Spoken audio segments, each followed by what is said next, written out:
கர்த்தருடைய நாமம் மகிமைப்படுவதாக. ரோமருக்கு எழுதின நிருபம் 2ஆம் அதிகாரம் 6ஆம் வசனம். தேவன் அவனவனுடைய கிரியைகளுக்கு தக்கதாய் அவனுக்கு பலன் அளிப்பார். அல்லேலூயா.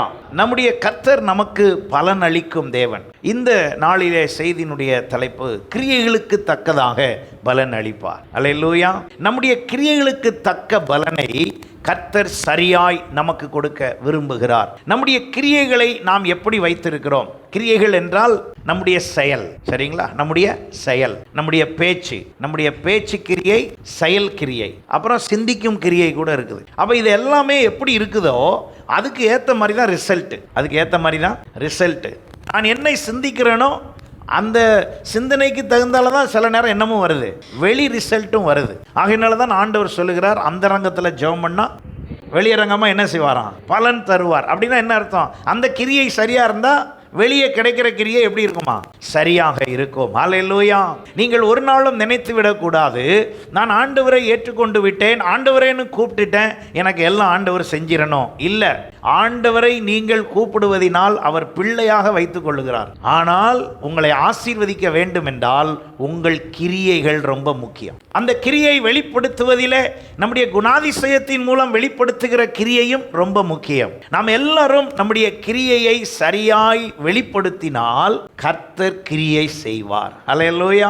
அப்ப என் கிரியையை வைத்து கர்த்தர் கிரியை செய்ய விரும்புகிறார்.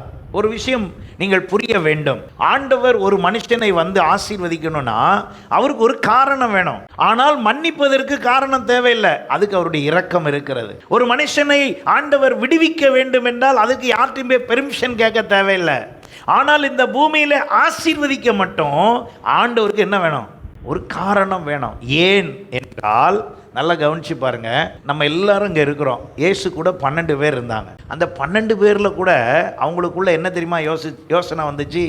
யார் பெரியவன்? நம்ம யாருன்னு ஆண்டவருக்கு நல்லா தெரியுது. யார் பெரியவன்?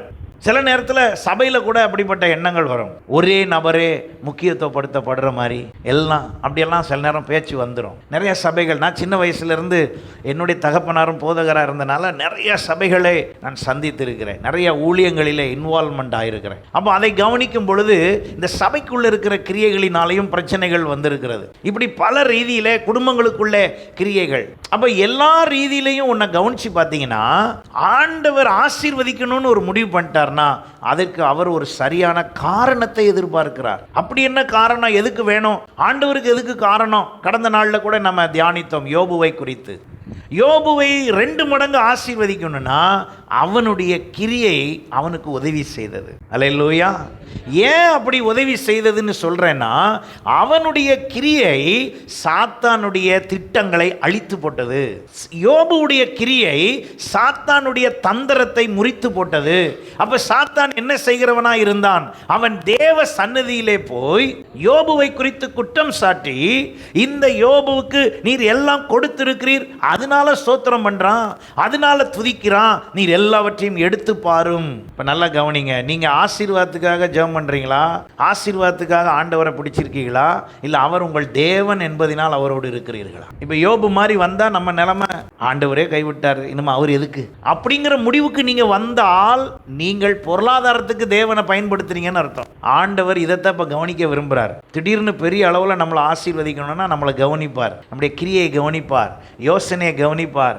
இது எதுக்காக நம்ம ஆண்டவரை சோத்திரன்றோம், அல்லேலூயான்னு சொல்றோம், இயேசுவேன்னு கூப்பிடுறோம், பைபிள் வாசிக்கிறோம், எல்லாத்தையும் கவனிக்கிறார். கவனிச்சிட்டு நம்முடைய நோக்கத்தை கவனிக்கிறார். த இன்டென்ஷன், நம்முடைய உள்ளான மனதில் இருக்கிற நம்முடைய நோக்கத்தை கவனித்து விட்டு அந்த நோக்கத்துக்கு தகுந்தால்தான் என்ன கிடைக்குது? கிரியை கிடைக்குது. அப்ப எல்லாமே அதினதின் காலத்தில் அதினதின் கிரியைகளை செய்யத்தக்க ஆண்டவர் எல்லாவற்றையும் பயன்படுத்தி வருகிறார், எல்லாவற்றையும் வைத்திருக்கிறார். ஹல்லேலூயா. அப்ப நாம என்ன செய்வது? அப்ப ஏன் கிரியை என்ன? முதல்ல தனிப்பட்ட ரீதியிலே, அப்புறம் குடும்பத்துக்குள்ளே, அப்புறம் சபைக்குள்ளே, நம்ம ஆண்டவருடைய பிள்ளைகளாக இருக்கனால சபைக்குள்ளே, அப்புறம் வேலை பார்க்குற இடத்துல உங்கள் கிரியை சரியாக இருந்தால் உங்கள் ஆசீர்வாதத்தை தடுக்க ஒருவராலும் முடியாது. அல்லேலூயா. ஏன்னா ஆண்டவருக்கு காரணம் வேணும்னு சொன்னேன். ஏன் ஆண்டவருக்கு ஒரு காரணம் வேணும்? ஆண்டவர் இஸ்ரவேல் ஜனங்களை வெளியே கொண்டு வருவதற்கு கூட ஒரு காரணத்தை வைக்கிறார். என்ன காரணம் தெரியுமா?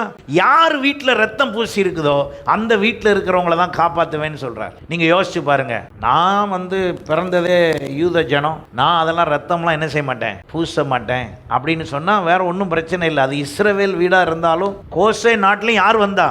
சங்காரதூதன் வந்தான். மற்ற வாதம் எதுவுமே கோசே நாட்டுக்குள்ள வரல, இஸ்ரவேலர்கள் குடியிருந்த இடத்துக்குள்ள வரல. ஆனா சங்காரதூதன் மாத்திரம் வருகிறான். ஏனென்றால் ஃபைனல் அதுதான். என்ன ஃபைனல்? என் சத்தத்துக்கு கீழ்ப்படிந்து நான் சொல்லுகிற கிரியைகளை செய்தால் நான் காப்பாத்திடுவேன், நான் அவர்களை விடுவிப்பேன், நான் அவர்களுக்கு எல்லாவற்றையும் கொடுப்பேன். அப்ப ஆண்டவர் வழி பிரயாணத்தில் கூட கவனிச்சு பாருங்க, ஒவ்வொன்றிலும் கிரியைகளை கவனித்து கொண்டே வருகிறார். மன்னாவை கொடுத்தா கூட அதில் ஒரு கிரியை வைக்கிறார். என்ன கிரியை தெரியுமா? எப்பா இங்கே பாருங்க, உங்களுக்கு காலையிலே மன்னா வந்துடும், ஆனால் அன்னைக்கு எவ்வளவு தேவையோ அதை மட்டும்தான் சாப்பிடணும். அதான் கிரியை, செயல். ஃப்ரிட்ஜிலலாம் வைக்கிற மாதிரிலாம் என்ன செய்யக்கூடாது, எடுக்கக்கூடாது. எடுத்தெல்லாம் சேமிச்செல்லாம் வைக்கக்கூடாது. உடனே அங்கே ஒரு 4 பேர் சேமித்து வச்சா என்னவா, இந்த கேள்வி கேட்குறாலும் எல்லா இடத்துலையும் இருப்பாங்க. அப்படி சேமிச்சு வச்சா என்னவா, சேமிச்சு வச்சுட்டு போ, அது அங்கே என்ன செஞ்சு போயிடும், புழு பூத்து போயிடும், புழு வந்துடும்னு அங்கே ஆண்டவர் சொல்லிட்டாரு. ஆனால் பாருங்களேன், 6வது நாள் எக்ஸ்ட்ரா சேர்த்தா மட்டும் என்ன வராது. அப்போ கிரியை செய்கிறதுல கூட ஆண்டவர் நமக்கு சொல்லித்தர்ற விதத்தில் செய்ய வேண்டியிருக்கு. முதல் 5 நாள் நீங்கள் சேர்த்து வச்சா புழு வந்துடுமா, 6வது நாள் எடுத்தீங்கன்னா ஒரு புழுவும் வராது. ஏன்னா 7வது நாள் கிரியை செய்ய வேண்டாம், வேலை செய்ய வேண்டாம், உங்களுக்கு சாப்பாடு கூட நான் தரேன். அதனால 6வது நாள் எடுத்து வைக்கிற அந்த மன்னா ஒரு நாளும் என்ன செய்யாது, கெடாது. அப்போ ஆண்டவர் ஒரு கிரியைகளை கண்டுதான், கிரியைகளின் நிமித்தமாகத்தான் கர்த்தர் அவர்களை ஆசீர்வதித்திருக்கிறார். இன்றைக்கு நம்முடைய வாழ்க்கையிலேயும் கர்த்தர் இப்படிப்பட்ட கிரியைகளை காண விரும்புகிறார். ஹல்லேலூயா. பழைய ஏற்பாட்டின் நாட்களில் இருந்த கிரியை மாம்ச பிரகாரமானதாய் இருந்தாலும் இப்பொழுது நமக்குள்ளே ஆவிக்குரிய ரீதியிலே உள்ள கிரியை, அதாவது என்னுடைய உள்ளமும் சிந்தையும் இருக்கிற கிரியை தான் ரொம்ப முக்கியம். இஸ்ரவேல் ஜனங்கள் வழி நடத்தப்பட்ட பொழுது ஆண்டவர் மோசே மூலமாக சீனாய் மலையிலே அவர்களுக்கு சில வழிகாட்டுதலை கொடுப்பதற்கு சட்ட திட்டத்தை கொடுக்க நியாயப்பிரமாணம் எழுத ஆரம்பிக்கப்பட்டது. அப்போ உடனே என்ன நடந்துச்சு தெரியுமா? ஆண்டவர் அங்கே மோசேட்ட பேசிட்டு இருக்கும் போதே திடீர்னு இடையில ஒரு சென்டென்ஸ் கொடுக்குறார். எப்பா மோசே, நீ மேலே வந்துட்ட, ஆனால் கீழே அவங்க என்ன பண்ணிட்டு இருக்காங்க தெரியுமா? அவனுடைய கிரியை என்ன தெரியுமா? என்ன கிரியை பண்ணிட்டாங்க? எல்லா நகையெல்லாம் அள்ளி ஒன்றா போட்டு, அந்த நகையை எதுக்கு கொடுத்தாருன்னே தெரில, நகையெல்லாம் என்ன பண்ணிட்டாங்க, ஒன்றா அள்ளி போட்டு ஒரு கண்ணுக்குட்டியை உண்டாக்கி, அவன் என்ன சொல்கிறானா, இந்த கண்ணுக்குட்டி தான் நம்மளை என்ன பண்ணிட்டு வந்தது, கூட்டிகிட்டு வந்துச்சு. உடனே ஆண்டவர் செய்த காரியம் என்ன தெரியுமா? அதில் ஆரோன்கிறவனும் சேர்ந்து தான் செஞ்சான், ஆனால் அவனை அழிக்கலை. ஆனால் அங்கே உள்ளுக்குள்ளே காரணமாக யார் மனசில் இந்த எண்ணம் வந்துச்சோ அவங்கள எல்லாரும் என்ன பண்ணி விட்டார், அழிச்சு விட்டார். எதுக்கு அழிச்சாரு? திரும்ப இன்னும் வேற ஒன்றை விதைக்கக்கூடாது, வேற ஒரு வேலையை செய்யக்கூடாது அப்படின்னு உடனே என்ன பண்ணிட்டாரு, எல்லாரையும் அழித்தார். அப்போ கிரியைகளுக்கு தக்க எனக்கு பலன் தருகிறார் என்றால், ரட்சிக்கப்பட்டிருக்கிற நான் என்னுடைய கிரியை என்ன, என்னுடைய உள்நோக்கத்தை பொறுத்து தான் வெளியரங்கமான செயல் கர்த்தர் செய்கிறார். அல்லேலூயா. சில நேரத்தில் நீங்கள் சொல்லலாம், ஒரு கிரியையும் யாருக்கும் விரோதமாக எதுவுமே செய்யலையே. சில பேர் இப்படி சொல்லுவாங்க, நான் யாருக்கு என்ன தீங்கு செஞ்சேன், தீங்கு வெளியே செய்யலை, ஆனால் உள்ளுக்குள்ள எண்ணமும் யோசனையும் எப்படி இருந்தது என்பதையும் நாம் என்ன செய்ய வேண்டும், கவனிக்க வேண்டும். அது யாருக்கும் தெரியாது, ஆனால் அது ஆண்டவருக்கு தெரியும். கர்த்தர் அதை முழுவதும் அறிந்திருக்கிறார். அல்லேலூயா. ஆகையினால தான் அங்கே சீஷர்கள் ஊழியம் செய்த காலத்தில் மார்க் 16ஆம் அதிகாரம் 20ஆம் வசனத்தில் அவர்கள் புறப்பட்டு போய் பிரசங்கம் பண்ணி அவர்கள் கிரியை செய்தார்கள். கர்த்தர் அவர்களுடனே கிரியையை நடப்பித்து, இப்ப நீங்க ஆண்டவருடைய காரியமாகவும் ஒரு கிரியை நீங்க செய்தா அவர் உங்களோடு சேர்ந்து அவர் கிரியை நடப்பிப்பார். அல்லேலூயா. நான் ஒரு கிரியையும் செய்யாது இருப்பேன் என்றால் அவர் என் மூலமாய் ஒரு கிரியையும் என்ன செய்ய முடியாது, செய்ய முடியாது. அப்ப அந்த கிரியை செய்து அவர் என்ன செய்யலாம் பாருங்க, அவர்களால் நடந்த அடையாளங்களினாலே வசனத்தை உறுதிப்படுத்தினார். அப்ப ஆண்டவர் எனக்கு கிரியைகளை அவர் செய்கிறார். ஆகையினால தான் 103ஆம் சங்கீதம் 7ஆம் வசனத்தில் சொல்லுகிறார், அவர் தமது ஜனங்களை, தமது வழிகளை மோசேக்கும் தமது கிரியைகளை இஸ்ரவேல் புத்திரருக்கும் என்ன பண்ணாராம், தெரிய பண்ணினார். தான் என்ன கிரியை செய்ய போகிறேன், தான் யார், தன்னுடைய வல்லமை என்ன, எல்லாத்தையும் அவர் தெரியப்படுத்தினாராம். இன்றைக்கு நமக்கும் அவர் தெரியப்படுத்துகிறார். அல்லேலூயா. ஆனால் நாம அந்த கிரியைகளை புரிந்து கொள்ளுகிறோமா? அந்த கிரியைகளை அறிந்து கொள்ளுகிறோமா? அப்போ யோவான் 6:27 சொல்லுகிறபடி அழிந்து போகிற போஜனத்துக்காக அல்ல, அழிந்து போகிற போஜனத்துக்காக அல்ல. நம்ம செய்கிற கிரியையெல்லாம் 3 நேரம் சாப்பாட்டுக்காக மாத்திரம் நிப்பாட்டிடக்கூடாது. சில பேர் காலையில் வேலைக்கு போனோமா, வந்தோமா, வீட்டில் வந்து சாப்பிட்டோமா, தூங்கினோமா, யாருக்கும் எந்த உதவியும் கிடையாது, எந்த பிரயோஜனமும் கிடையாது.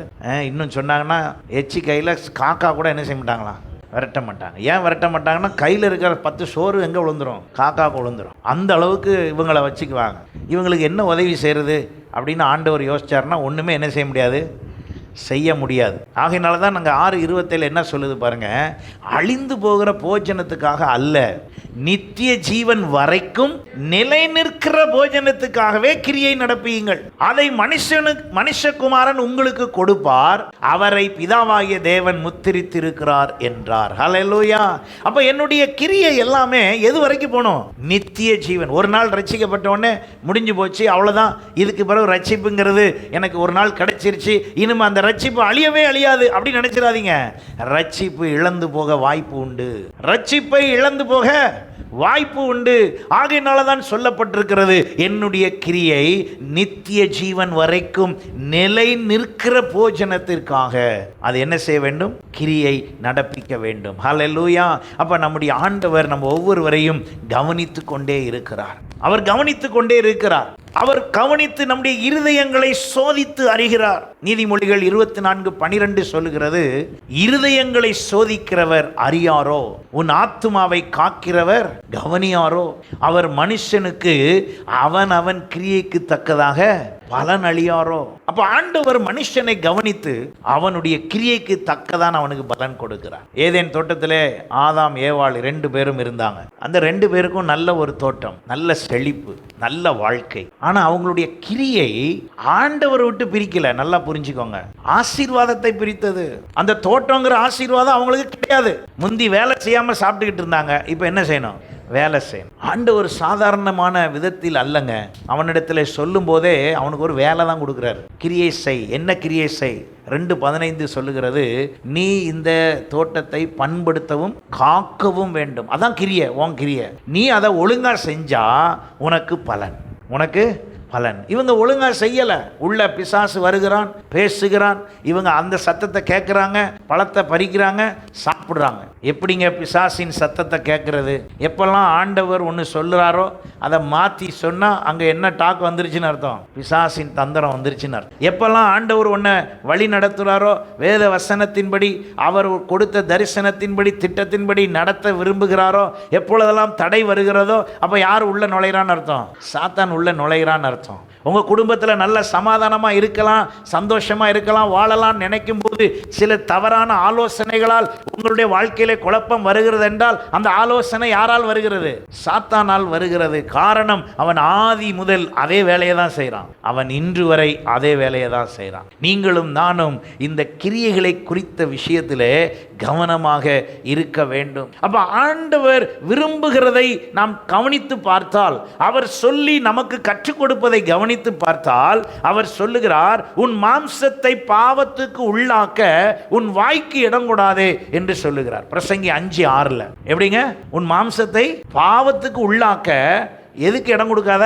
உன் வாய்க்கு இடம் கொடுக்காது. ஏன்னா இது இனிமையா பேசி எதுக்குள்ள தள்ளிரும்? பாவத்துக்குள்ள தள்ளிரும். பேசி ஏமாத்திரும். இது வார்த்தைகளால் பேசி உன்னை மயக்கிவிடும். ஆகையினாலே உன் வாய்க்கு என்ன கொடுக்காத? இடம் கொடுக்காத.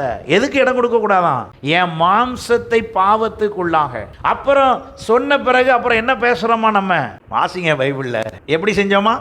நான் சரியா தாங்க இருக்கணும்னு நினைச்சேன், கொஞ்சம் புத்தி கொஞ்சம் என்ன பண்ணிருச்சு, பெசகிருச்சு. பெசகிட்டு என்று தூதனுக்கு சொல்லாதே, தேவன் உன் வார்த்தைகளினாலே கோபம் கொண்டு உன் கைகளின் கிரியையை யார் அழிக்க போறா?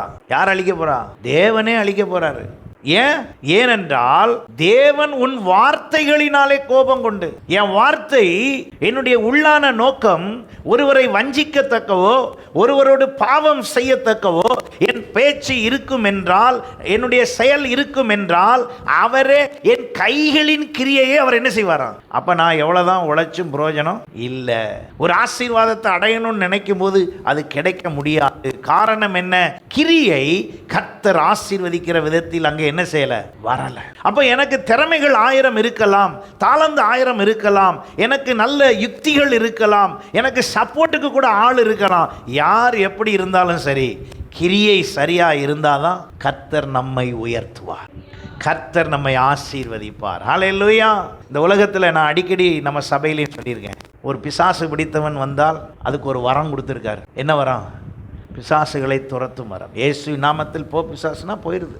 ஒருவன் வியாதியாய் வந்தால் அவனுக்கு அற்புத சுகமளிக்கும் சக்தியை கொடுத்து அந்த வரத்தை கொடுத்து அங்கே கிளியர் பண்ணி விட்டுறார். ஒருவன் ஞானத்தில் குறைவுள்ளவனாய் வந்தால் அவனுக்கு ஞானத்தை போதிக்கும் வசனத்தை கொடுக்கத்தக்க வரத்தை கொடுத்துடுறார். ஒருவனுக்கு எதிர்காலம் என்னன்னு தெரிலன்னா தீர்க்க தரிசன வரத்தை வைத்து அவனுக்கு அதை வெளிப்படுத்தி விடுகிறார். ஒருவனுக்கு என்ன செய்கிறதுன்னு தெரியாத நேரத்தில் வெளிப்பாடுகளை கொடுத்து என்ன செய்கிறார்? அவனுக்கு உதவி செய்கிறார். ஆனால் எங்கேயாவது பாருங்க, இந்த ஆசீர்வதிக்கிறதுக்கு மட்டும் என்ன கிடையாது, வரமே கிடையாது. பிசாசு துரத்த வர இருக்கு, வியாதியை சுகமாக்க வர இருக்கு, எல்லாத்துக்கும் வர இருக்கு. இப்போ நான் உடனே உங்களுக்கு இயேசுவின் நாமத்தில் இப்பொழுதே 2 லட்சம் மோசஸ் பிரதருக்கு இன்னைக்கு நைட்டுக்குள்ள வருவதாக அப்படி சொன்னா வரமாட்டுக்கு. அவருக்கு தெரியுது ஏன் வரமாட்டுக்குன்னா, இந்த பாஸ்டர் பிளானை போட்டு இங்க பாரு, ஞாயிற்றுக்கிழமை ஆராதனையில் நான் உங்களுக்கு எல்லாம் 5 லட்சம் 10 லட்சம் 20 லட்சம் சொல்லுவேன். திங்கக்கிழமை காலையில் எனக்கு ஒரு ஷேர் கொண்டு வந்து என்ன செஞ்சிடணும், கொடுத்துரும்னு ஒருவேளை இந்த பாஸ்டர் ஒரு பிளானை போட்டா என்ன செய்ய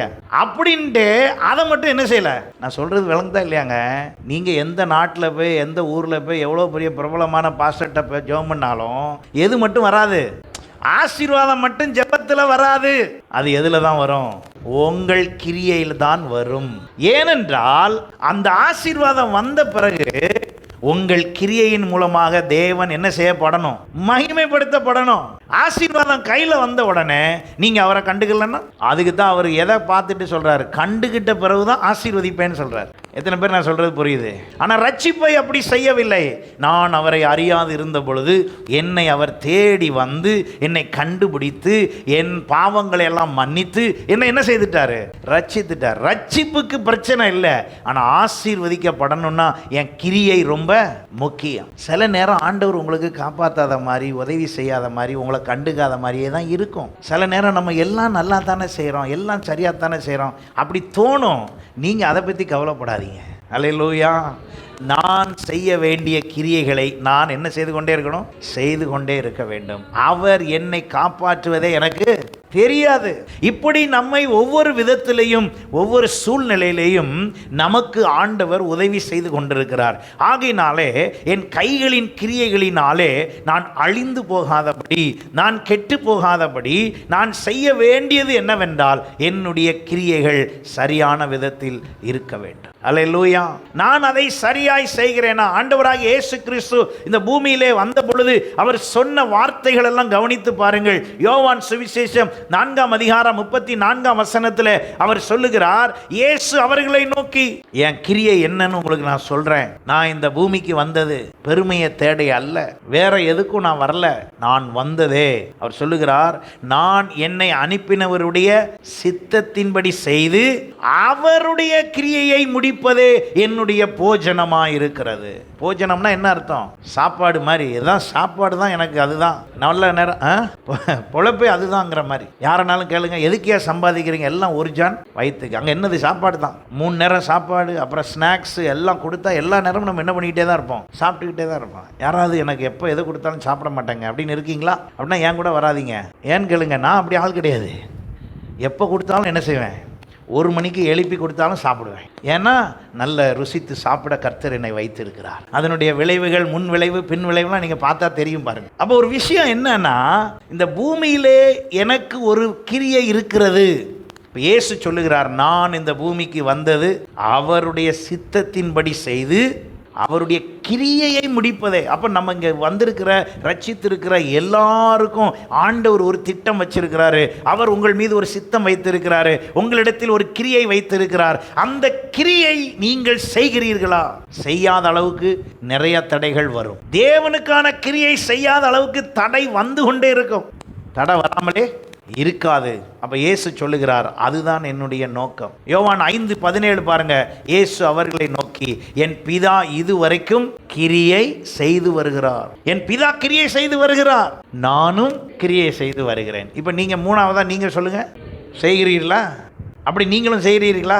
இயேசு சொல்லுகிறார், என் பிதா கிரியை செய்கிறாரு, நானும் என்ன செய்கிறேன்? கிரியை செய்கிறேன். இப்போ நீங்கள் ரட்சிக்கப்பட்ட நம்மளும் இப்படி சொல்லுவோம், என் பிதா கிரியை செய்கிறார், என் இயேசு கிரியை செய்கிறார், அவருடைய வரால் ரட்சிக்கப்பட்ட அவருடைய பிள்ளையாகிய நானும் என்ன கிரியை? யாருக்கு ஏற்றபடி? அவருக்கு ஏற்றபடியான, அவர் விரும்புகிற, அவர் எண்ணில் வைத்திருக்கிற காரியங்களை வெளிப்படுத்தி கிரியை செய்கிறேன். அந்த கிரியையை சரியாய் செய்கிறேனா? அப்ப இந்த கிரியை எப்படி உண்டாகிறது? யோவான் 6:29 பாருங்க. இயேசு அவர்களுக்கு பிரயுத்தரமாக, அவர் அனுப்பினவரை நீங்கள் விசுவாசிப்பதே தேவனுக்கு ஏற்ற கிரியையாயிருக்கிறது. அப்ப என்னுடைய கிரியையை நான் சரி பண்ணுகிறேனா? என் கிரியை எப்படி இருக்கிறது? நம்முடைய குடும்ப வாழ்க்கையாக இருந்தாலும் சரிங்க, எல்லா விஷயமும் எதுக்கு தக்கதான் பலன் கிடைக்குது? கிரியைக்கு தக்கதான் பலன் கிடைக்கும். அந்த கிரியைக்கு தக்க பலனை புரிந்து கொள்ள வேண்டும். நம்முடைய கிரியைகளை ஒரே கிரியையாய் வைத்து அல்ல, சில நேரத்தில் சில சூழ்நிலையிலே கர்த்தர் நம்மை நடத்தும் போது அதற்கு ஏற்றபடி நம்ம கிரியையை நம்ம என்ன செய்யணும்? மாற்றணும், செய்யணும், செயல்படுத்தணும். நான் இப்படித்தான் அப்படின்னு சொல்லிக்கிட்டே இருந்தா எல்லா இடத்துலையும் அதை என்ன செய்ய முடியாது? செய்ய முடியாது. நீங்கள் ஒருவேளை இங்கே திருச்சியிலே தூங்கும் போது எனக்கு ஃபேன் 5ல் ஓடணும் அப்படின்னு சொல்லி தூங்குற ஆளு உங்களை இன்னைக்கு ஊட்டி கூட்டு போயிட்டோம்னு வச்சுக்கோம், அப்பவும் அதையே சொல்வீங்களா? எப்படி உங்க கிரியை நேராக ஃபேனை போய், அங்கே ஃபேன் இருக்காது நிறைய இடத்துல, அது வேற விஷயம், நேராக போய் 5ல் வச்சு, நான் ஃபேன் 5ல் இருந்தால் தான் எப்போதும் என்ன பண்ணுவேன்? தூங்குவேன். என்னை யாரும் என்ன செய்ய முடியாது?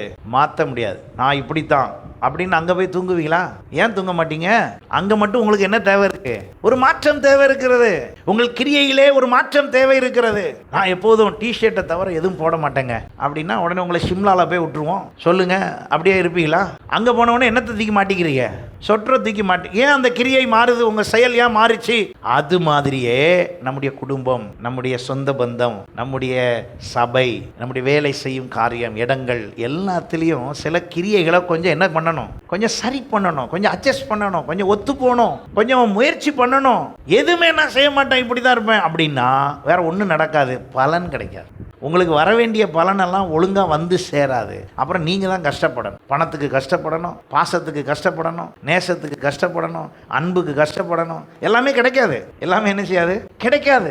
அப்போ நான் அதற்கு ஏற்றபடி கிரியை செய்ய வேண்டும். அப்போ இயேசு இந்த பூமியிலே வந்து அவர் பிதாவின் சித்தம் செய்யனா அவருக்கு முடிவு என்ன? சிலுவை என்று அவருக்கு தெரியும். தெரிந்தாலும் அவர் அந்த கிரியையே செய்து கொண்டிருந்தார். இன்றைக்கு நீங்களும் நானும் என்ன கிரியை செய்கிறோம்? இந்த உலகத்தில் கிரியைகள் கண்டிக்கப்படாதபடி பலர் விரும்புகிறார்கள். எபேசியர் 5:11 சொல்லுகிறது, கனியற்ற அந்தகார கிரியைகளுக்கு உடன்படாமல் அவைகளை கடிந்து கொள்ளுங்கள். கனியற்ற அந்தகார கிரியைகள், என்னுடைய கிரியையினாலே ஒரு பலன் இல்லை. எபேசியர் 5:11 ஒரு பலன் இல்லை. என்ன பலன் இல்லை? இவ்வளோ நாள் நான் செஞ்சேன், என்ன ஒரு ரிசல்ட் இல்லை. சிலரை நீங்கள் பேசுனீங்கன்னா சிலர் வீட்டுக்கு சொந்தக்காரங்க போகவே மாட்டாங்க. ஏன் போக மாட்டாங்க? அவங்க இன்விடேஷன் இல்லைன்னா இல்லை, போக மாட்டாங்க. ஏன்னா போனால் சண்டை வந்துடும். அப்போ அந்த அளவுக்கு அந்த சொந்தக்காரங்களுடைய கிரியை அப்படி இருக்குது. உங்கள் வீட்டுக்கு யாராவது வர்றாங்கன்னா, அப்படி யாராவது இருந்தாங்கன்னா உடனே சமாதானமாகி நீங்கள் வாங்கன்னு கூப்பிடுங்க. அல்லேலூயா. ஏன்னா என்னுடைய கிரியை கனியற்ற கிரியையாய் ஒரு நாளும் என்ன செய்யக்கூடாது? இருக்கக்கூடாது. அப்போ என்னுடைய கிரியை யாரும் கண்டிக்க கூடாது, என் கிரியை யாரும் சொல்லக்கூடாது என்ற இடத்திலே நாம் வருவோம் என்றால் அந்த வாழ்வு குறித்து வேதம் என்ன சொல்லுகிறதுனா அது இருளான வாழ்வு என்று சொல்லுகிறது. யோவான் சுவிசேஷம் 3:19-20-21 வசனத்தில் பாருங்க, ஒளியானது உலகத்திலே வந்திருந்தும் மனுஷனுடைய கிரியைகள் பொல்லாதவைகளாய் இருந்தபடியினால், மனுஷனுடைய கிரியைகள் பொல்லாதவைகளாய் இருந்தபடியினால் அவர் ஒளியை பார்க்கிலும், அவர்கள் ஒளியை பார்க்கிலும் இருளை விரும்புகிறதே அந்த ஆக்கினை தீர்ப்புக்கு என்ன ஆயிடுச்சு? அப்ப ஆக்கினை தீர்ப்பு கூட எதின் அடிப்படையில் தான் வருது? ஏன் கிரியையின் அடிப்படையில் தான் வருகிறது. ஆகையினால தான் ஆண்டவர் சொல்லுகிறார், நம்மை நாமே நிதானித்து அறிந்தால் நாம் நியாயம் தீர்க்கப்படுவதில்லை.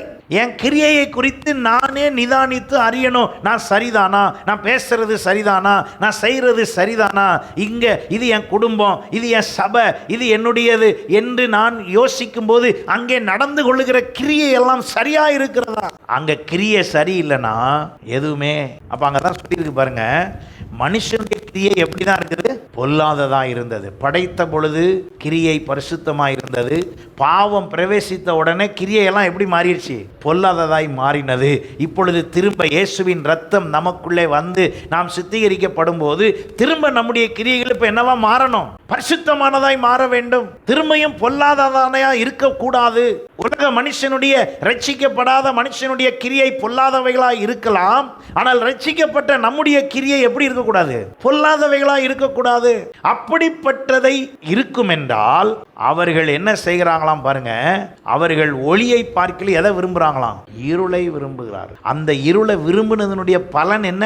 ஆக்கினை தீர்ப்பு. தொடர்ந்து அவர் சொல்லுகிறார், பொல்லாங்கு செய்கிற எவனும் ஒளியை பகைக்கிறார். அப்ப தன்னை திருத்தி கொள்ள முடியாத, தன்னை சரிப்படுத்தி கொள்ள முடியாத, தன்னுடைய கிரியைகளை நிறுத்த முடியாதவர்கள் எதை பகைக்கிறாங்களாம்? ஒளியை பகைக்கிறார்கள். தன் கிரியைகள் கண்டிக்கப்படாதபடிக்கு ஒளியினிடத்தில், ஆமா, எங்க ரொம்ப நம்ம அட்டாச் ஆனா நம்மளை கண்டுபிடிச்சி கண்டிச்சு சரி பண்ணிடுவாங்களோ அப்படின்னு சொல்லி, நம்ம சபையில் பரவாயில்ல, சில சபையிலலாம் சில பாஸ்டர் என்ற சொல்லுவாங்க, அவர் ஜெபம் பண்ண ஆரம்பிப்பாராம். பிரசங்கம் முடிச்சுட்டு ஜெபம் பண்ணி கண்ணை மூடி ஜெபம் பண்ணிட்டு, என் ஆத்துமாவே கர்த்தரை சத்தத்தில் பிடிச்சி ஆமேன் அப்படின்னு சொல்லிட்டு கண்ணை திறப்பாராம். சில பேரை காணாதான். ஜெபம் முடிஞ்ச உடனே என்ன பண்ணிடுறாங்க? போயிடுறாங்க. எதுக்கு?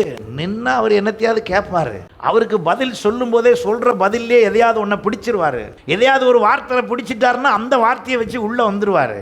உள்ள வந்து நம்ம ரகசியத்தை அவர் என்ன பண்ணிடுவாரு? தெரிஞ்சிருவார். ஏன்னா சில நேரம் நீங்க பேசும்போதே என்னன்னு ஆவியானவர் உணர்த்திடுவார்ல. அப்போ அதனால தப்பிச்சு ஓடிடுறது. அங்க வேதம் சொல்லுகிறது, நீங்கள் அப்படி செய்தால் அங்கே உங்களுக்குள்ளே என்ன கிரியை வந்துருது? பொல்லாங்கான கிரியை வந்து விடுகிறது. 21ஆம் வசனம் பாருங்க. சத்தியத்தின்படி செய்கிறவனோ தன் கிரியைகள் தேவனுக்குள்ளாய் செய்யப்படுகிறது என்று வெளியாகும்படிக்கு ஒளியினிடத்தில் வருகிறான். அப்படின்னா என்ன அர்த்தம்? நான் தான் சொல்லணும், சரிங்க இன்னொரு ஊழியம் இருக்கு, எல்லாரும் வீட்டுக்கு போயிட்டு வாங்க, போதும் சபையில் இருந்ததுன்னு நான் சொல்ற அளவுக்கு எப்போ இருப்பீங்க? ஒளியினிடத்தில்னா என்ன அர்த்தம்? ஆமாம் பாஸ்டர், நீங்கள் பாட்டுக்கு 2 மணி நேரத்தில் முடிச்சிட்டீங்க, எனக்கு இது பத்தாது, நாங்கள் ஆண்கள் ஐக்கியம் கூடி ஒரு மணி நேரம் ஜெபம் பண்ணுறோம், என்னைக்கு செய்ய போகிறீங்க? ஆராதனெல்லாம் பத்தாது, பெண்கள் ஐக்கியம் நாங்கள் கூடி ஒரு ஓரத்தில் உட்காந்து அபிஷேகத்தில் நிறைஞ்சி ஆவியில் நிறைஞ்சி நாங்கள் ஜெபம் பண்ண போகிறோம், என்னைக்கு செய்ய போகிறோம்? சொல்கிறது புரியுதா இல்லையாங்க? எப்போதும் எதில் இருக்க பழகணும்? ஒளியினிடத்தில் இருக்க பழக வேண்டும். எப்பொழுதும் ஒளியினிடத்தில் இருக்க பழகும் போதுதான் கர்த்தர் அந்த கிரியையை பார்த்து ஆட்டோ எடுத்து வரணும், அங்கிருந்து நடந்து வரணும், இதுக்கு ஒரு டைம் ஒதுக்கி வரணும். என்னத்துக்கு? பிரச்சனை என்ன ஆகும்? உங்கள் கிரியைகள் சுத்திகரிக்கப்படாமலே இருக்கும். அதற்குத்தான் கடந்த வாரத்தில் நான் ஒரு உதாரணம் சொன்னேன். ஒரு வயலில் அறுவடை முடிந்த உடனே அந்த வயலில் அவர்கள் செய்கிற காரியம், அங்கு இருக்கிற அந்த மிச்சமான வேரோடு இருக்கிற அந்த கட்டைய கதிரை ஒண்ணுமே செய்யாம அது மேல அப்படியே வண்டியை விட்டு அடிச்சு அப்படியே ப்ராசஸ் பண்ணி எடுத்துட்டு திரும்ப புதுப்பித்து நல்ல ஒரு நிலம் போல மாற்றுவது போல நீங்களும் நானும் அடிக்கடி நம்முடைய கிரியைகளை சரிப்படுத்துவதற்கு, சீர்படுத்துவதற்கு ஆவியானவரோடு இணைத்து சபைக்குள்ளே அடிக்கடி நம்மை இன்வால்வ்மெண்ட் பண்ணி நம்ம வந்து ஜெபம் பண்ணி பாஸ்டர் கூப்பிடணும் அப்படிலாம் நினைக்கக்கூடாது. அது ஆரம்ப விசுவாசியை தான் பாஸ்டர் கூப்பிடணும். நீங்கள்லாம் வளர்ந்துட்டீங்க, அபிஷேகம் பெற்றீங்க, ஆண்டவருக்குள்ளே வந்து ரொம்ப வருஷம் ஆச்சுன்னா நீங்கள் தான் இங்கே வந்து அதிகமாக பாஸ்டர் நான் இதை பண்ணுகிறேன், இதை செயல்படுத்துகிறேன் என்று உற்சாகம் அடைந்து நீங்கள் இணைந்து அதை ப்ராசஸ் பண்ணீங்கன்னா பிரயோஜனம் யாருக்கு? சபைக்கா உங்களுக்கா? சத்தமா சொல்லுங்க. உங்களுக்கு தான் பிரயோஜனம். ஏனென்றால் எனக்குள்ள ஏதோ ஒரு பிரச்சனை உள்ள கிடந்துகிட்டே இருக்குது, அதை சரி பண்ணவே முடியல. இப்போ வயல்ல அதையும் சரி பண்ணல, அதை பிடுங்கி எல்லாம் போடலைங்க, அது மேலே விட்டு என்ன பண்ணியாச்சு? ஓட்டியாச்சு. மேலே விட்டு ஓட்டின உடனே என்ன நடந்துச்சு?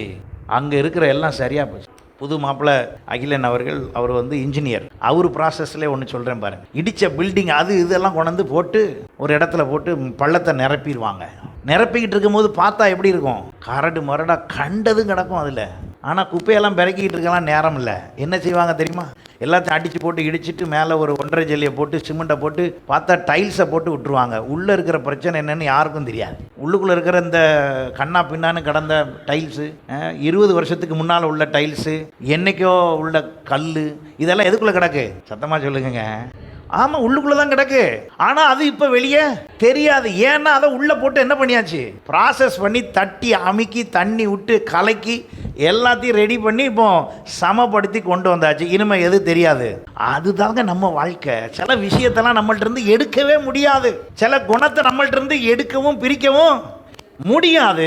ஆனால் அதை கொஞ்சம் என்ன பண்ண விட்டா சரியாயிரும். அப்போ தேவன் கிரியை செய்கிறதற்கு ஆவியானவருக்கு விட்டு கொடுத்து சபையிலே வந்து இணைந்து அடிக்கடி வந்து ஜெபம் பண்ணி அடிக்கடி அதை செய்து வேத வசனத்தை குறித்து தியானித்து அதை குறித்து பேசி அடிக்கடி அப்படி ஏதாவது செஞ்சுக்கிட்டே இருந்தாதான் என்ன ப்ராசஸ் நடக்கும்? இந்த கிரியை அழிக்கப்படும். அல்லேலூயா. அப்போ இந்த கிரியை நம்மளை விட்டு விலகவில்லை, இந்த கிரியை நம்மளை விட்டு பிடுங்கி எறிய முடியவில்லை. ஆனால் அது மேலோங்க விடாதபடி. ஆகினால தான் வசனம் இப்படி சொல்லுகிறது, மாம்சத்தின் கிரியைகளை ஆவியினால் மேற்கொள்ளலாம், மாம்சத்தின் கிரியைகளை ஆவியினால் அழிப்பீர்கள். வேதம் தெளிவாய் சொல்லுகிறது. அப்ப என்னிடத்தில் வருகிற இந்த கிரியைகளை நான் சரியாய் அதை ஒழுங்குபடுத்தாவிட்டால் அது எனக்கு ஒரு பிரயோஜனத்தையும் தராது. சூழ்நிலை எப்படி வேணாலும் இருக்கலாங்க. நீங்கள் உங்கள் கிரியைகளை விடாமல் இருந்தால் கர்த்தர் உங்களை ஆசீர்வதிப்பார். நான் ஒரு 3 விதமான அந்த கிரியைகளை வேகமாக உதாரணப்படுத்தி சொல்லி நாம் ஜெபித்து முடிக்க போகிறோம். ஈசாக்கு தன்னுடைய வாழ்க்கையிலே ஆதியாகமம் 26ஆம் அதிகாரம் 12ஆம் வசனத்தில் பாருங்க, ஈசாக்கு அந்த தேசத்தில் விதை விதைத்தான். கர்த்தர் அவனை என்ன செய்தார்? ஆசீர்வதித்ததினால் அவன் அந்த வருஷத்தில் எத்தனை மடங்கு பலன் அடைந்தானா? 100 மடங்கு பலன் அடைந்தான். இப்போ அந்த ஊர் நிலவரம் என்ன?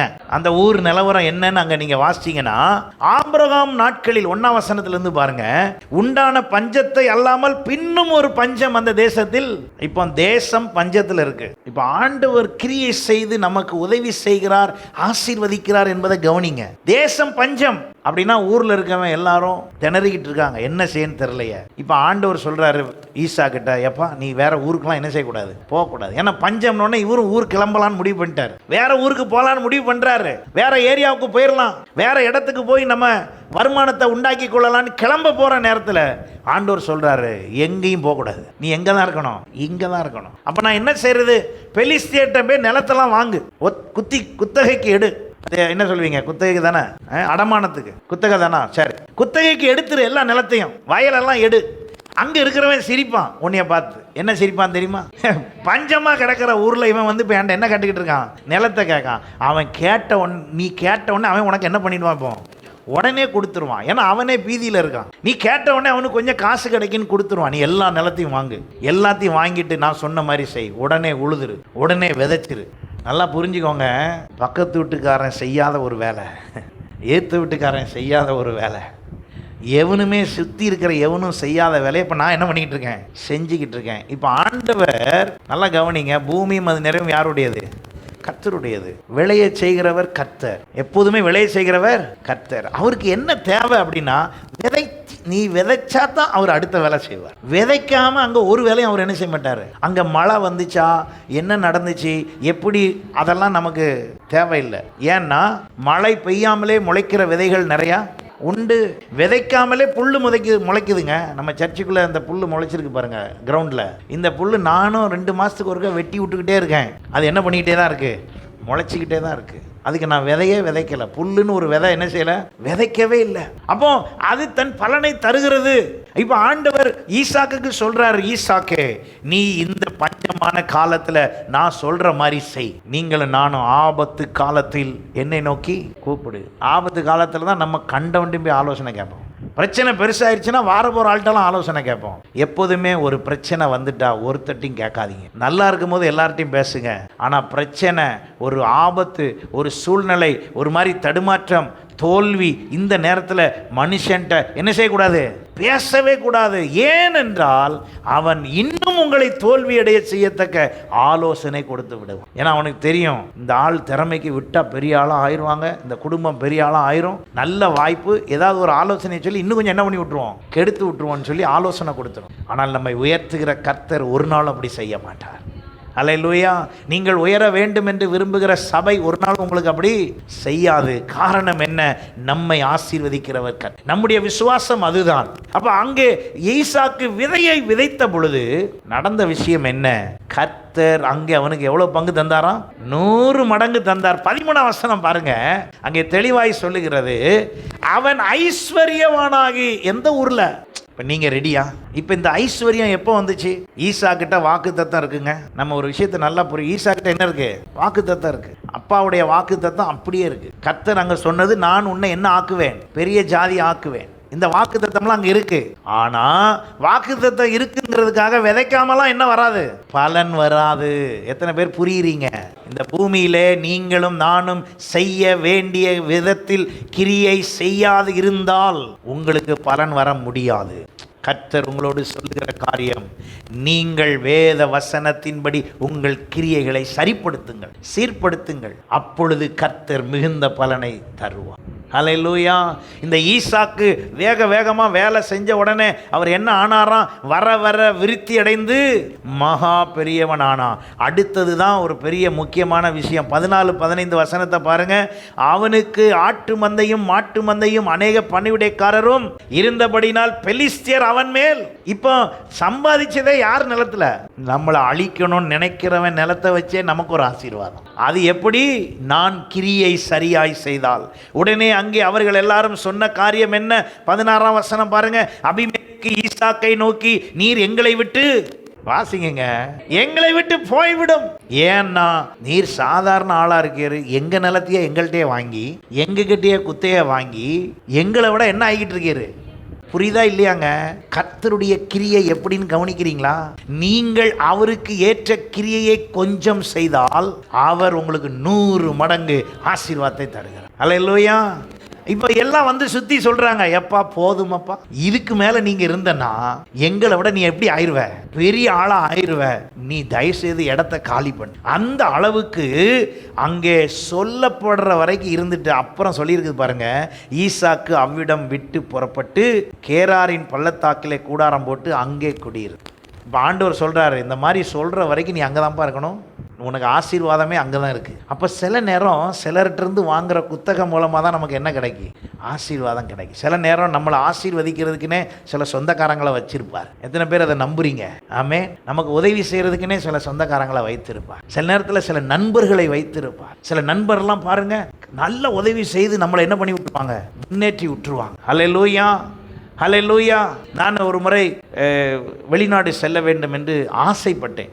ஆசைப்படும் போது ஒருத்தருமே நீ என்ன செஞ்சுட்டு போல, கூட்டிகிட்டு போல. அப்போ நான் ஆண்டவர்கிட்ட சொன்னேன், இப்படி சொன்னேன், ஆண்டவரே, என்னை ஒரு முறை நீர் கூட்டி போனால் நான் பலரை ஆசையாக இருக்கிறவர்களை கண்டுபிடித்து நானே அனுப்பி வைப்பேன். ஆகையினால எனக்கு ஒரு உதவி செய்யும். அப்படி ஜெபம் பண்ணேன். ஜெபம் பண்ண மறு வருஷமே 2009 அந்த யுத்தம் முடிந்த நேரத்தில் இலங்கைக்கு போகிறதுக்கு ஒரு வாய்ப்பு கிடைச்சிது. அப்போ அதான் முதல் பயணம். அப்போ போயாச்சு, போயிட்டு வந்துட்டேன்.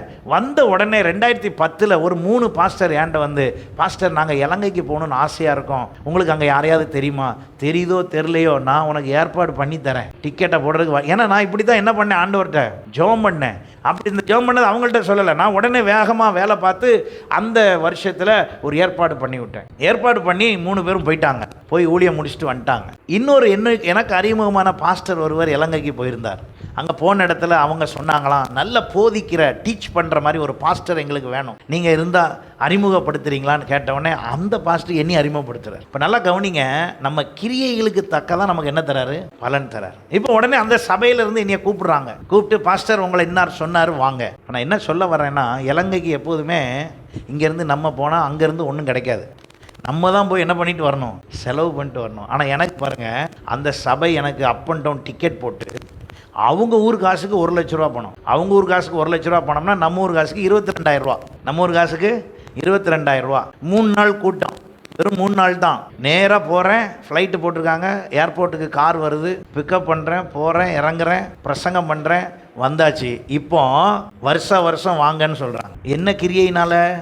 கர்த்தரிடத்திலே நாம் கிரியை செய்ய ஆரம்பித்தார். இது வரைக்கும் நான் எப்படியும் ஒரு 40லிருந்து 50 ஊழியக்காரங்களை வெளிநாட்டுக்கு போகிறதுக்கான வேலைகளுக்கு ஏற்பாடு பண்ணி வீசா வாங்கி தர்றது, டிக்கெட் போட்டில் உதவி செய்கிறது எல்லாம் செஞ்சு இது வரைக்கும் ஒரு 50 பேருக்கு மேலே அனுப்பி விட்டுருக்கேன். ஏன்னா அப்படி தான் ஆண்டவர்கிட்ட நான் என்ன பண்ணியிருக்கேன்? சொல்லியிருக்கேன். அல்லேலூயா.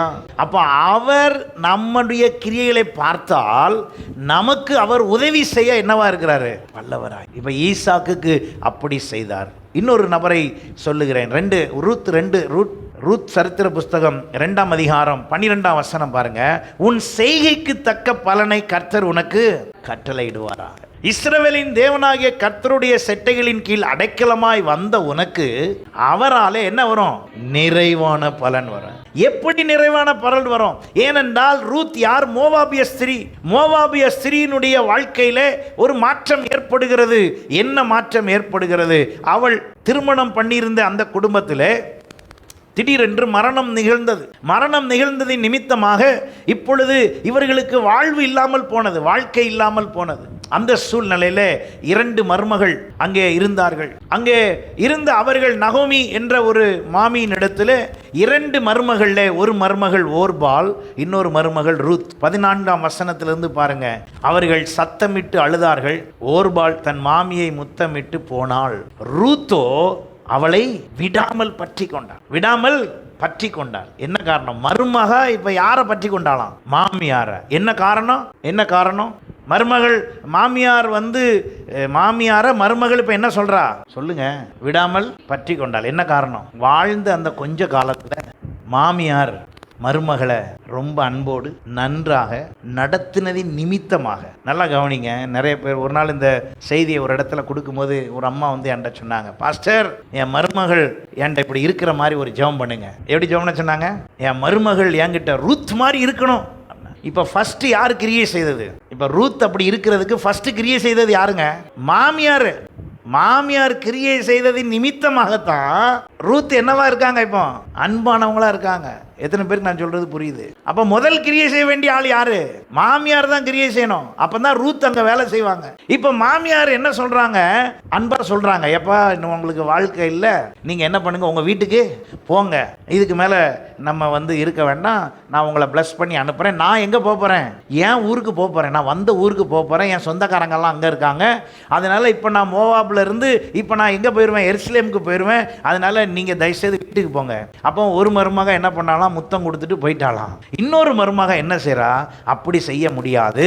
15ஆம் வசனம் பாருங்க. அப்பொழுது அவள், இதோ உன் சகோதரி தன் ஜனத்திடத்திற்கும் தன் தேவரிடத்தும் திரும்பி போய்விட்டாளே, நீயும் உன் சகோதரியின் பிறகே திரும்பி போ அப்படின்னு சொல்றா.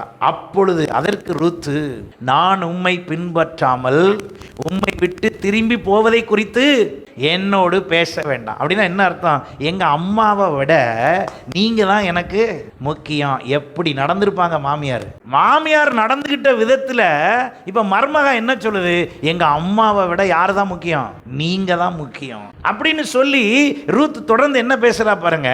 என்னோடு பேச வேண்டாம், நீர் போகும் இடத்திற்கு நானும் வருவேன், நீர் தங்கும் இடத்தில் நானும் தங்குவேன். உம்முடைய ஜனம் என்னுடைய ஜனம், உம்முடைய தேவன். இது யார் நடவடிக்கையில் இப்படி வருது சொல்லுங்க? ஆமா, நல்ல மருமகள் வேணும்னா மாமியார் என்னவா இருக்கணும்? நல்ல நகோமியா இருக்கணும். ஆமேன். ஆமா. அப்போ மாமியாருடைய அன்பு, பாசம், அரவணைப்பு, நேசம் இதெல்லாம் சேர்ந்து இப்போ மருமகளை என்ன செய்ய வைக்குதுன்னா, அப்படியே மாமியார் காலுக்கு கீழே பணியிற அளவுக்கு வைக்குது. மிரட்டல்ல பணியாதது பாசத்துல கண்டிப்பா என்ன செய்யும்? பணியும். இப்போ உடனே அடுத்து பாருங்க. அவள் சொல்லி முடித்த உடனே அவள் சொல்லுகிறாள். 17ஆம் வசனம் பாருங்க. நீர் மரணமடையும் இடத்தில். அப்பா என்ன பாசம் பாருங்க. நான் இங்க ரூத்த பெருமையா பேசல. ஏன் ரூத்த பெருமையா பேசலன்னா, இப்படி ஒரு பாச பிணைப்புக்குள்ள இழுத்த மாமியார் தான் பெரிய ஆள். இதுல உடனே அங்க தொடர்ந்து சொல்லப்படுகிறது, மரணமே அல்லாமல் வேறொன்றும் உம்மை விட்டு என்னை பிரித்தால் கர்த்தர் அதற்கு சரியாக அதற்கு அதிகமாகவும் எனக்கு என் கிரியைக்கு தக்க அவர் சேட்டுங்க. நான் மருமகளா வந்த உடனே உங்க கிரியை எனக்கு சந்தோஷத்தை கொடுத்தது. என்னை நல்லா பார்த்துக்கிட்டீங்க, உங்க பிள்ளை மாதிரி பார்த்துக்கிட்டீங்க. இப்போ என் சூழ்நிலை வித்தியாசம் ஆனாலும் நான் உங்களுக்கு சொல்லுகிறேன், எனக்கு கணவனோடு இருந்த பொழுது நீங்கள் என்னை பார்த்தது போலவே இப்போ நான் உங்களை பார்த்துக்கிறேன், என்னைய போ சொல்லாதீங்க என்ற அன்பிலே அவர்கள் பேசி கொண்டிருந்த பொழுது அவர்கள் 2 பேரும் இணைந்து இப்போ நேரம் எங்க வந்துட்டாங்கன்னா 22ஆம் வசனம் பாருங்க. இப்படி நகோமி மோவாபிய ஸ்திரியான தன் மருமகள் ரூத்தோடு கூட மோவாப் தேசத்திலிருந்து திரும்பி எங்க வந்தாள் என்றால் பெத்லஹேமுக்கு வந்தாள். ஹல்லேலூயா. அந்த யூத முறைமைப்படி இப்படி மருமகள் ஒருவேளை மகனை இழந்து விட்டால் அவர்கள் தத்தெடுத்து கொள்ளலாம் மகளாக. நமக்கே லா படி என்னதுதான் மருமகள் இன்லா, அப்படிதானே சொல்றாங்க. இன்லா. அதான் ஒருத்தர் சொன்னாராம், பாருங்க, பிரதர் இன்லா இருக்கு, சிஸ்டர் இன்லா இருக்கு, ஃபாதர் இன்லா இருக்கு, மதர் இன்லா இருக்கு, ஒய்ஃப் இன்லான்னு ஒன்று இல்லை. ஏன்னு கேட்டா ஒய்ஃப் தான் லா. எத்தனை பேர் புரிஞ்சுது? சட்ட புஸ்தகமே யார் தான்? ஒய்ஃப் தான். அந்த லா தான் இதில் லாவை கொண்டு வந்திருக்கு அப்படின்னு சொன்னாங்களாம். அதனால இந்த ரூத்தினுடைய தன்மை அவ்வளோ தூரம் மாமியாரோடு ஐக்கியமாகி, இப்போ உடனே மாமியார் என்னெல்லாம் செஞ்சு கொடுக்காங்க பாருங்க. உடனே மாமியார், சரி என் ஊருக்கு வந்துட்டியா, நீ அம்மா, இப்போ நான் உனக்கு ஒரு ஐடியா தரேன். ஏன் உறவின் முறையில் எனக்கு ஒரு பொண்ணு இருந்தா இப்படி ஒரு கல்யாணத்தை நான் பண்ணி வைக்கணும்னா, ஒரு பணக்காரன் ஒருத்தன் இருக்கான், அவன் பேர் போவாஸு, அவன் முறைப்படி எனக்கு ஒரு மகா இருந்தால் அவன் முறைப்படி மாமன் பொண்ணை கல்யாணம் பண்ணலாம், நான் உனக்கு அவன் கூட பேசி உனக்கு ஒரு நல்ல வாழ்க்கை பண்ணித்தரேன். அல்லேலூயா. அப்போ நல்லா கவனிங்க, மாமியார் முதல் கிரியை செய்கிறார்கள், மருமகள் இரண்டாவது கிரியை செய்கிறார்கள், மூணாவது மாமியார் ஒரு நல்ல கிரியை செய்கிறார்கள், நாலாவது மருமகள் என்ன செய்றாங்க தெரியுமா? பெத்லகேம் ஊர்ல இருக்க அவ்வளோ பேரும் என்ன பண்ணாங்களாம், இந்த நகோமி அம்மாட்ட வந்து, உன்ன மாதிரி உன் மருமக மாதிரி ஒரு ஆள் கிடையவே கிடையாது, நீ கொடுத்து வச்ச ஆள்னு மாமியாரை புகழ்ந்து பேசினாங்களாம். அதுக்கு தகுந்தால யார் நடந்துக்கிட்டா? இப்போ ரூத் நடந்துக்கிட்டாங்க. இப்போ ஸ்டார்டிங் கிரியை எங்கேருந்து ஆரம்பிச்சது? சத்தமாக சொல்லுங்க. மாமியார்கிட்ட இருந்து ஆரம்பிக்குது ஸ்டார்டிங் கிரியை. அப்புறம் மருமகள், அப்புறம் மாமியார், அப்புறம் மருமகள். அப்புறம் என்ன நடந்து போச்சுன்னா, மத்தேயு சுவிசேஷம் 1ஆம் அதிகாரத்தில் பார்த்தீங்கன்னா, இந்த குடும்பத்திலிருந்து வந்த அவர் தான் தாவீது. அல்லேலூயா. அப்போ என் வம்சத்தின் கிரியை ஆசீர்வதிக்கப்பட்டு என் சந்ததி வழியாக கர்த்தர் நன்மையை செய்யணும்னா என் கிரியை எப்படி இருக்கணும்? சரியாக இருக்கணும். எனக்கு தோணும் தான் 1000 காரியம், அதெல்லாம் செய்யக்கூடாது. இப்படி நான் செஞ்சா என் குடும்பம் பாதிக்கும்னா செய்யக்கூடாது. இப்படி செய்தால் சபை பாதிக்கும்னா செய்யக்கூடாது. இப்படி செய்தால் என் கம்பெனி பாதிக்கும்னா செய்யக்கூடாது. இல்லை, எனக்கு அப்படிதான் பிடிக்குது. செய்தால் பலன் என்ன, விளைவு என்ன, பாதிப்பு என்ன, நீங்கள் கொஞ்சம் நிதானிக்க வேண்டும். ஹல்லேலூயா. 20 வருஷத்துக்கு முன்னால நீங்க இருந்த மாதிரியே யோசித்து இப்ப எதையும் என்ன செய்ய முடியாது, செய்ய முடியாது. சபையே 20 வருஷத்துக்கு முன்னால நடத்தின மெத்தட்ல இப்ப என்ன செய்ய முடியல, நடத்த முடியல. 20 வருஷத்துக்கு முன்னால 3.5 மணி நேரம் சபை நடக்கும், இப்ப மணி 10 ஆயிடுச்சு. இப்பவே நிறைய பேர் வாட்சி திரும்புது. புரியுதா உங்களுக்கு? ஏன் 3.5 மணி நேரம் ஏன் நடத்த முடியல? காலம் மாறி போய்விட்டது. இப்ப கிடைக்கிற இந்த கேப்ல தான் பேச முடியும் சொல்லி நானும் 1.25 மணி நேரம் 1.5 மணி நேரம் என்ன செய்ய வேண்டியிருக்கு, பேச வேண்டியிருக்கு. இடையில அடிக்கடி பேசுகிற வாய்ப்பு கிடைச்சா 1/2 மணி நேரம் பேசினா போதும். எனக்கே ஞாயிற்றுக்கிழமை தான் கிடைக்குது. அப்போ நானும் என்ன செய்ய வேண்டியிருக்கு, இந்தா முடிச்சிடுறேன்னு சொல்லி ஒரு 1/2 மணி நேரம் எக்ஸ்ட்ரா இழுத்துரு. ஆனால் 20 வருஷத்துக்கு முன்னால் அப்படி உண்டா? நான் தெரிஞ்சு தான் செய்கிறேன். நீங்கள் உடனே பாஸ்டர் தெரிஞ்சு, எனக்கும் வர வாய்ப்பு இல்லை. எனக்கும் சொல்லிக் கொடுக்க ஏவர விதத்தை நான் சொல்லி தந்து தான் ஆகணும் உங்களை. அப்போ அந்த காலத்தில் அப்படி இல்லையே. அந்த காலத்தில் பார்த்தா சனிக்கிழமை ஆனால் சாயந்தரம் 4 மணிலேருந்து சபையில் ஒரே ஜெப சத்தம் அலறிக்கிட்டு இருக்கும், நைட்டு 9 மணி வரைக்கும். ஹலோ, நீங்களாம் அந்த அனுபவம் கேட்டிருக்கீங்களா, கேள்விப்பட்டிருக்கீங்களா? இதான் 20 வருஷத்துக்கு முன்னால் உள்ள சபை. இப்போ சனிக்கிழமை கதவை திறந்து வருவாங்களா யாராவதுன்னு காத்திருக்க வேண்டியது. காத்திருப்பு கூட்டம் மக்களுக்கு. இப்போ யார் காத்திருக்கா? பாஸ்டர் காத்திருக்காரு. ஏன், என்ன ஆயிடுச்சு? மாற்றங்கள். அப்போ இப்போ என்ன செய்ய வேண்டியிருக்கு, இதுக்கு ஏற்ற மாதிரி தான் இப்போ என்ன செய்ய வேண்டியிருக்கு, செய்ய வேண்டியிருக்கு. சரி, ஆன்லைன்லையாவது போடுவோன்னு சொல்லி அதனால தான் ஆன்லைன்லையும் போட்டிருக்கு. அப்போ நல்லா கவனிங்க, என்னுடைய கிரியைக்கு தக்க பலனை கர்த்தர் தருகிறார் என்றால், ஆதி கால அப்போஸ்தல சபைகளிலே கிரியைகள் அப்படி இருந்தது. அவர்கள் எல்லாரும் வீடுகள் தோறும் அப்பம் விட்டு, அப்போஸ்தலர் 2ஆம் அதிகாரத்தை வாசியுங்கள். அப்போஸ்தலர் 2ஆம் அதிகாரத்தில் பாருங்க, 44ஆம் வசனத்திலிருந்து பாருங்க. அப்போஸ்தலர் 2:44 பாருங்க. விசுவாசிகள் எல்லாரும் ஒருமித்து சகலவற்றையும் பொதுவாய் வைத்து, ஆமா, காணிக்கை பெட்டி இருக்கும், ஆனா காணிக்கை பெட்டி பாஸ்டருக்கு இல்ல, எல்லாருமா சேர்ந்து வந்ததை வச்சு எல்லாம் கிடைச்சிருச்சு. எல்லார்ட்டையும் இருக்கிற ஆஸ்தி எல்லாம் கொண்டு வந்து போடுதாங்க. கவனிங்க, அதுல காணி ஆட்சிகளையும் ஆஸ்திகளையும் விற்று ஒவ்வொருவனுக்கும் தேவையானதுக்கு தக்கதாக அவைகளில் எல்லாருக்கும் பகிர்ந்து கொடுத்தார்கள். யாராவது செய்வீங்களா அப்படி? எங்க தாத்தா எங்களுக்கு ஒரு 100 ஏக்கர் இடம் வச்சிருக்காரு பாஸ்டர், அதுல ஒரு 50 ஏக்கரை வித்து சபையில இடம் இல்லாதவங்களுக்கெல்லாம் வாங்கி கொடுத்துடலாம். யார் ரெடியா இருக்கா? 50 ஏக்கரை வித்து நான் இவங்களுக்கு கொடுக்கணுமா? அங்கதாங்க ரட்சிப்பின் மகிமையே இருக்கு. ஏன் சொத்தை கொண்டு வந்து இங்க கொடுக்கறதா இல்ல. நீங்க ரட்சிக்கப்பட்ட உடனேயே உங்க கூட ரட்சிக்கப்பட்டவங்களும் உங்க சொந்தம். சபையில் இருக்கிற நம்ம எல்லாரும் யாரு? சத்தமா சொல்லுங்க, சொந்தங்கள். நம்ம எல்லாரும் ஒரே குடும்பம். அப்ப என்ன செய்யணும்? அப்போ ஒருவரிடத்தில் இருப்பதை எடுத்து இன்னொருவருக்கு இல்லாதவருக்கு கொடுத்து உதவி செய்யணுமா? இதை நான் சொல்லல. இப்போ இந்த மெத்தடை ஃபாலோ பண்ணால் எத்தனை பேர் சரின்னு சொல்வீங்க? எனக்கு இருக்கிறதே ஒரே ஒரு சொத்து, இதையும் இவர் எடுத்துகிட்டு விட்டுருவார் போல தெரியுது. அந்த அர்த்தத்தில் நான் சொல்லலைங்க. அங்கே சொல்லியிருக்குது, என்ன சொல்லியிருக்குது பாருங்க. அவர்கள் ஒருமனப்பட்டவர்களாய் தேவ ஆலயத்திலே அனுதினமும் தரித்திருந்து வீடுகள் தோறும் அப்பம் விட்டு மகிழ்ச்சியோடும் கபடமில்லாத இருதயத்தோடும் போஜனம் பண்ணி தேவனை துதித்து ஜனங்கள் எல்லாரிடத்திலும், இதாங்க கிரியை. அந்த கிரியை அப்படி செய்ததுனால கர்த்தர் என்ன கிரியை செய்தார் பாருங்க. ரட்சிக்கப்படுகிறவர்களை கர்த்தர் அனுதினமும் எங்க சேர்த்தாராம்? சபையிலே சேர்த்து கொண்டு வந்தார். இங்க கிரியை நல்லா ஆன உடனே இங்க இடம் பத்தாது. இங்க கிரியை சரியில்லைன்னா சேர் காலியாக தான் கிடக்கும். நான் சொல்றது புரியுதா இல்லையா? எல்லாரும் தேவனை துதித்து ஜனங்கள் எல்லாரும் என்ன பெற்றிருந்தார்கள்? தயவு பெற்றிருந்தார்கள். என்னுடைய கிரியை இன்னொருவர் எனக்கு தயவு பாராட்டுகிற அளவுக்கு செய்கிறது. சபைக்குள்ள இருக்கிற ஒருவருக்கொருவர் தயவு எப்படி வரும்? நீங்கள் நடந்து கொள்ளுகிற விதத்துல தான். நான் மைக்கில் நீங்க இவங்களை மதிச்சிருங்க, இவங்களை முக்கியத்துவம் கொடுத்துருங்க அப்படிலாம் சொல்லக்கூடாது. அப்படி சொல்லி செஞ்சால் அது பேர் இது இல்லை. இவங்களுக்கு யாரோ மரியாதை கொடுக்கலையா, கொஞ்சம் மரியாதை கொடுத்து வசதி பேசுங்கங்க அப்படியெல்லாம் பேசக்கூடாது. நான் கிரியை செய்கிற விதத்தில் எனக்கு என்ன கிடைக்கும்? தயவு வரும். ராமேன் சொல்லுங்களேன். நம்ம எல்லாரும் நடந்துக்கிற விதத்தில் தான் நமக்கு எல்லாம் என்ன செய்யும்? கிடைக்கும். ஆகையினாலே கர்த்தர் சொல்லுகிற விதத்திலே நாம் கிரியைகளை நடப்பிப்போம். நம்முடைய ஆசீர்வாதம் எப்படி கெடுகிறது என்பதை மாத்திரம் சொல்லி நம்ம வேகமாய் முடிப்போம். லூக்கா சுவிசேஷம் 19ஆம் அதிகாரம் 12ஆம் வசனத்திலிருந்து 26ஆம் வசனம் வரை உள்ள விஷயத்தை நான் உங்களோடு பகிர்ந்து கொள்ள விரும்புகிறேன். ஒரு பிரபுவாகிய ஒருவன் ஒரு ராஜ்யத்தை பெற்றுக்கொண்டு திரும்பி வரும்படி தூர தேசத்துக்கு போக புறப்பட்டான். புறப்படும் போது அவன் தன் ஊழியக்காரர்கள் 10 பேரை அழைத்து அவர்களிடத்தில் 10 ராத்தல் திரவியம் கொடுத்து, நான் திரும்பி வருமளவும் இதை வைத்து கொண்டு என்ன செய்யுங்கள்? வியாபாரம் பண்ணுங்கள் என்று சொன்னான். இப்ப 10 பேரை கூப்பிட்டாரு. 10 ராத்தல் எடுத்து அப்போ ஆளுக்கு எத்தனை கொடுத்தாரு? ஆளுக்கு ஒன்று கொடுத்தாரு. நல்லா எல்லாரும் கவனிங்க சபையார். உங்கள் ஆசீர்வாதம் உங்கள் கையில் தான் இருக்குது. உங்கள் ஆசீர்வாத பெருக்கம் உங்கள் கையில் தான் இருக்குது. உங்களுடைய மேன்மை உங்கள் கையில் தான் இருக்குது. அப்போ கர்த்தர் கையில் இல்லையா? நீங்கள் கிரியை செய்ய ஆரம்பித்தப்பறம் தான் அவர் வேலையை ஆரம்பிப்பார். எத்தனை பேர் விசுவாசிக்கிறீங்க, நம்புறீங்க, ஏற்றுக்கொள்கிறீங்க? உங்கள் கிரியை வராத இடத்துல அவர் எவர் ஜெபம் பண்ணாலும், நானே வந்து ஜெபம் பண்ணாலும் ஒன்றுமே அசைக்க மாட்டார். உங்கள் கிரியை தான் அவரை செயல்பட வைக்க போகிறது. இப்போ பாருங்க, ஆளுக்கு ஒன்று கொடுத்தாச்சு. இப்போ என்ன நடந்துச்சான் பாருங்க.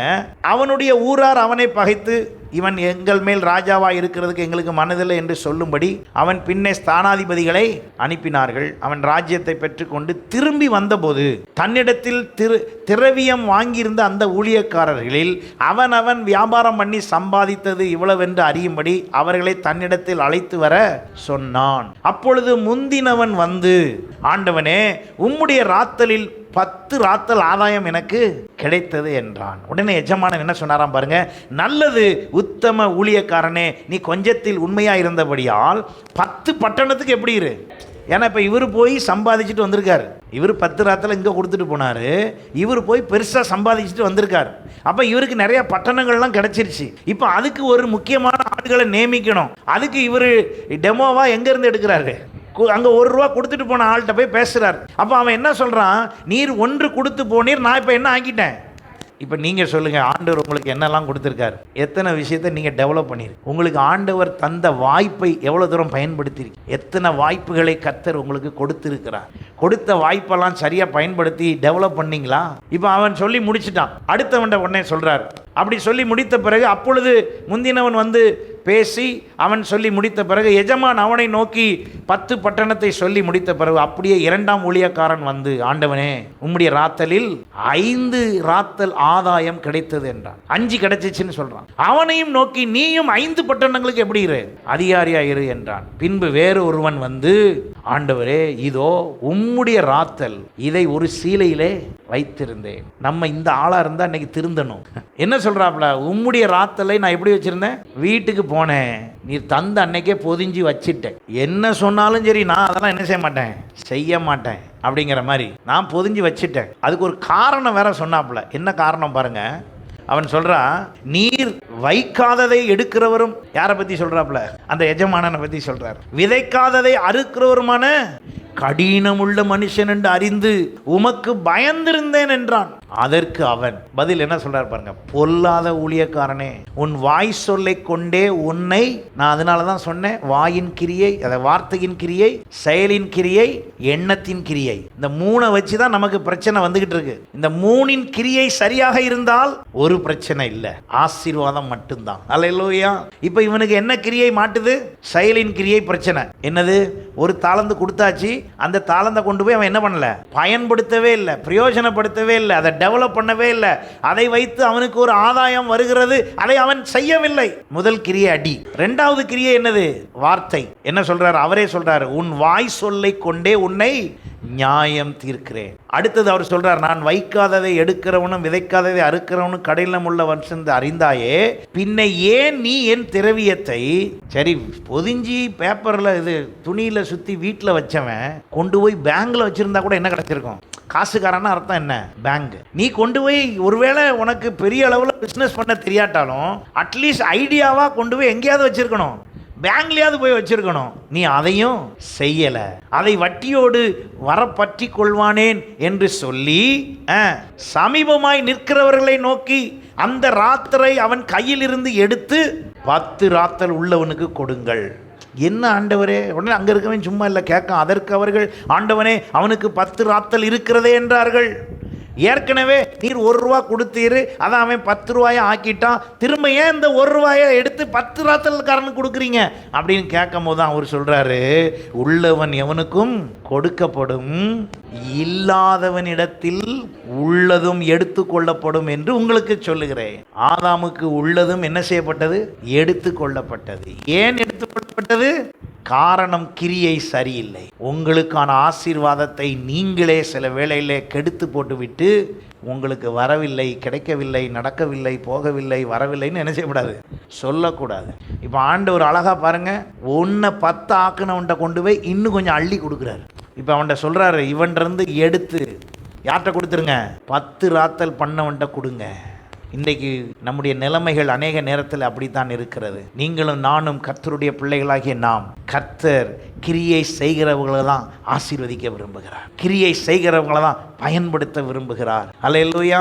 சபையிலே கிரியை செய்கிறவர்களை தான் பயன்படுத்தவும் முடியும். அப்போ ஆண்டவர் கிரியை செய்யாதவர்களை ஒரு நாள் என்ன செய்ய முடியாது? பயன்படுத்தவே முடியாது. அப்போ கர்த்தர் உங்களுக்கு வாய்ப்பை தருகிறார், தாளந்தை தருகிறார், திறமையை தருகிறார், செயல்படுவதற்கான வழியை தருகிறார், எல்லாத்தையும் கொடுக்கிறாரு. நீங்க அமைதியா உட்கார்ந்து. இப்போ உடனே சொல்றாரு, அமைதியா இருந்துட்டா விடு, அப்படி அமைதியாவே இருக்கட்டும். ஆனால் அவங்கள்ட்ட இருக்கிறதெல்லாம் எடுத்து யார்கிட்ட கொடுத்துரு?